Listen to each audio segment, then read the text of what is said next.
Hi అండి, అందరికీ నమస్కారం అండి. ఈరోజు మధ్యాహ్నం లంచ్ చూసేద్దామండి. వేడివేడిగా అన్నం వండేసానండి, సాంబార్ చేశానండి. ఈరోజు నిన్న మా వారు మునక్కాయలు తీసుకొచ్చారండి, మునక్కాయలు సొరకాయ వేసి సాంబార్ పెట్టానండి.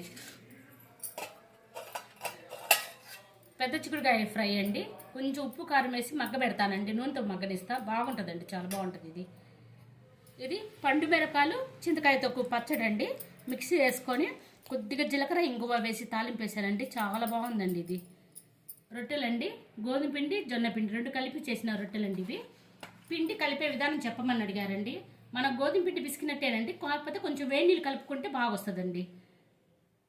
ఈ తోక చేపండి కాల్చి పెట్టేశాను, బాగా కడిగి కాల్చుకున్నామండి. మా వారు వస్తా సమోసా బజ్జీ తీసుకొచ్చారండి. పిల్లలు 4ంటికి వస్తారండి. నేను సాయంత్రం చేస్తాను కదా అంటే మళ్ళీ ఇవన్నీ చేసి మళ్ళీ ఎందుకులే అని చెప్పేసి తీసుకొస్తారండి. మా వారు బజ్జీ సమోసా తీసుకొచ్చారు, లాస్ట్ పెరుగండి.